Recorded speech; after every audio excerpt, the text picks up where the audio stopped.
The purpose of the United States Military Academy is to provide the nation with leaders of character who serve the common defense. I've served our country in the United States Army, and I continue to serve this city now as a teacher at Riverside Poly High School and as a councilman for Ward 3.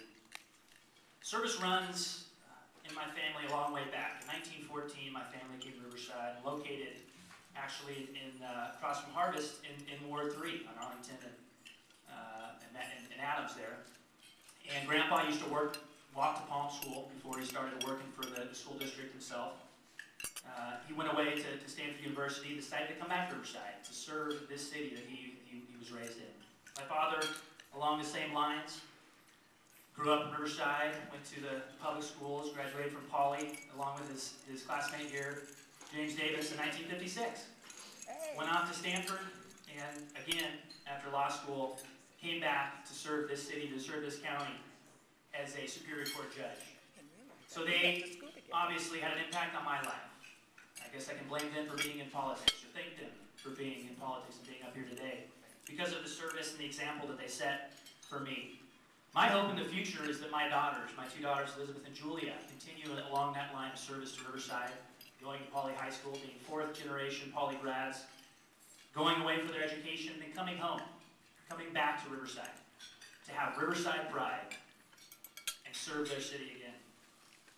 My philosophy as a councilman is, as I tell my students at Poly, we wear three hats predominantly.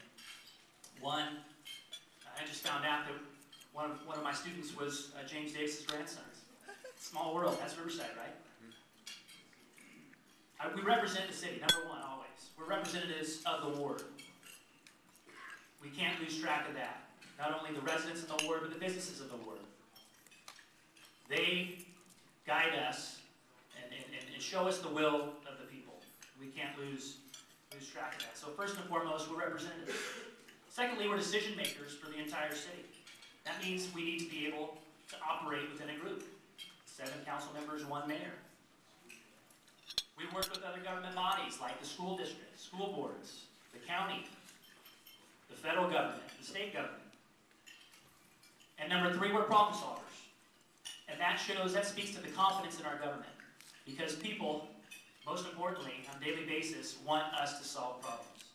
The city of Riverside stands alone with 311 and 188,000 problems or issues resolved last year alone.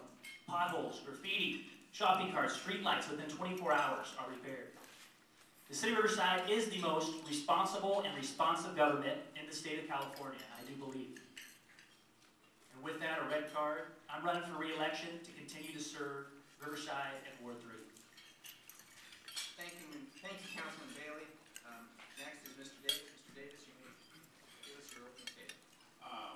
First of all, I'd like to thank the Chamber for inviting me here and giving me the opportunity to present my point of view. I haven't had a life of public service. I've had a life of blue-collar work. I started out in high school and went to work in the steel mill. Some of you may remember Kaiser Steel. Worked there for 14 years and was a shift foreman when I left there. Went into the ironworkers union. I worked structural ironworker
person do for that?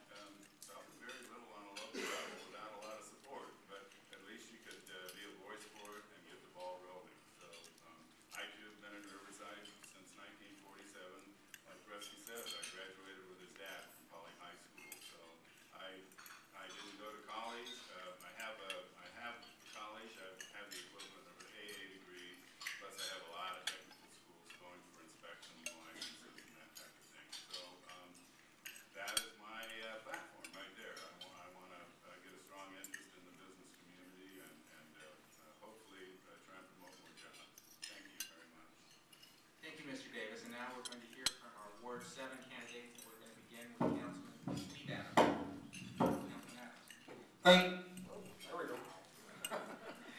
Thank you all for being here. Thank you to the Chamber for hosting this opportunity to introduce ourselves to the people of the city of Riverside.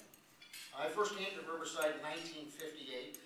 I went through grade school, junior high school, RCC, UCR here, and I had the privilege of serving on the Riverside Police Department for 15 years, from 1971 to 1985 when I was retired due to injuries that I received in the line of duty. I then went into private business and was a small business owner for the next 20 years. In 2003, I had the privilege of being selected by the people of Ward 7 to represent them to City Hall. I am the representative of the people of Ward 7 to the City Hall. I do not represent City Hall to the people of Ward 7. In that period of time since I've been elected, I got to oversee the complete transformation and revitalization of Ward 7. My priority number one are the needs of the people and the area of Ward 7. When I took office, we had the highest crime rate in the city. We now have one of the lowest. We had 85% of my students, our children, had to walk to school in streets. Now they all walk on a sidewalk, safe pathways to school and back. So they're all sidewalks so they can walk. We had the worst flood area in the city. We're now the best. The least amount of flooding in the city. We've redone more than 100 miles of sidewalk, curb, gutter, and streets. Every park has been revitalized. Bryant Park in the community center, Rutland Park, Rancho Loma Vista Park, La Sierra Park, $28 million renovation of La Sierra Park. We've expanded it, completely remodeled it, and added the premier senior center in the Inland Empire. And we just broke ground on Doty Trust Park. That's an amazing accomplishment. Working together with the people of La Sierra, Ward 7, we have accomplished more in the last 7.5 years than has been accomplished in the 40 years prior to my taking office. And I'm extremely proud of that. We still work together. 5 Points is now underway. Many of you don't even know what that is. It's a location out in Ward 7 where Pierce, La Sierra, Cole, and Bushnell intersect. It is like a 50-year-old shopping area that has gone bad. We have torn it down, and we're now in the process of the street improvements to go on to the village at 5 Points, which the residents of La Sierra are helping to design. So working together, we are accomplishing a lot. The other job we have is the city of Riverside. We're the stewards of the money and how it's spent and what it goes on in the city of Riverside. And as the only city in the state of California with a balanced budget, $43 million in emergency cash reserves, and we're caught up with our pensions. That is an amazing accomplishment during this hard time that this nation's just gone through. It was the worst depression probably in our nation's history. So I'm very proud of that accomplishment as well. Thank you, Councilman Adams. Next will be Mr. Banter, and we may proceed with your opening statement. Well, good afternoon, and thank you for inviting us all here today. I'd like to take the next couple of minutes to offer you my vision for Ward 7. My vision includes increased community involvement and a belief by the residents that their concerns matter. To accomplish this, I intend to have regularly scheduled meetings and to have regularly scheduled times where I'll be at the community centers so that I can be accessible to the residents of our ward. The residents of my ward need to be able to believe in their representative. They need to be able to believe that their concerns are understood and addressed, and they need to be able to believe that I am a member of their community and am not just there for political expediency. I realize this process will take some time, as their perception is they have been ignored and misled for many years. They have been promised improvements such as sidewalks, curbs, and horse trails, and they're still waiting. My vision includes building a relationship with my ward, and I realize that this will take some time and effort. I've already started this process by going door to door and listening to what the residents think they need to have in a city council member. One of the biggest issues in our ward, besides ethics and integrity, is the upkeep of the neighborhoods. I intend to create a program to address these issues, create a program where we have scheduled maintenance to deal with the upkeep of the streets, of the trees, of the infrastructure, in addition to dealing with fulfilling past promises. My vision also includes accountability and responsibility. Not only our accountability to the residents of the city, but the city staff accountability to the city council. In several instances, there have been the appearance that city employees were giving direction to the city council instead of the other way around. It's part of the council's responsibility to keep track of their employees and to know what they're doing, and to not just acquiesce to a default position of letting somebody else make the hard decisions. Leadership is about responsibility. The responsibility to stand up and do the right thing in the face of adversity. My vision is to create an environment where my ward can be proud of its city and the actions of its leaders. Thank you. Thank you, Mr. Brander. Next is Harry Frizzell. Ms. Frizzell. Good afternoon.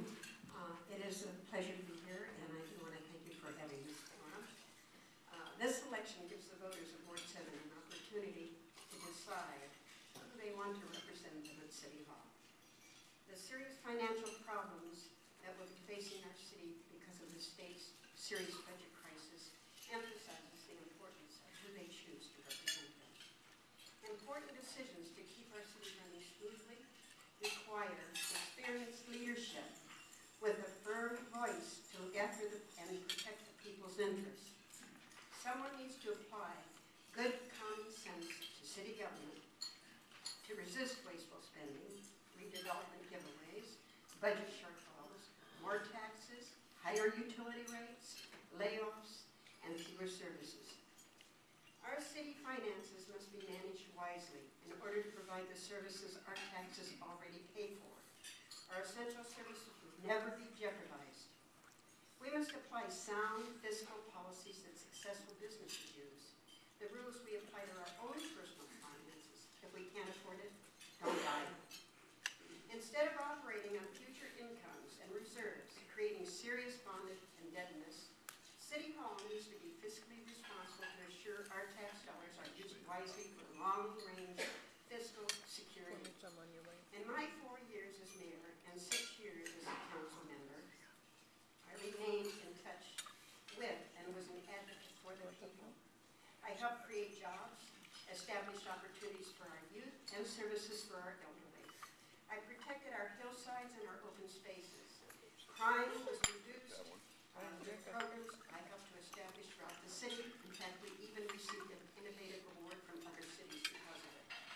I guarded expenditures, voted against and vetoed unnecessary costly projects. I was accessible and kept my doors open, ready to hear what people had to say, and I responded personally. I believe that tax dollars belong to the citizens and should be used for their benefit. That city officials are responsible to the people and the city's business should not be secretive, but public with greater citizen participation. I believe in providing needed essential services to assure good quality of life that citizens are entitled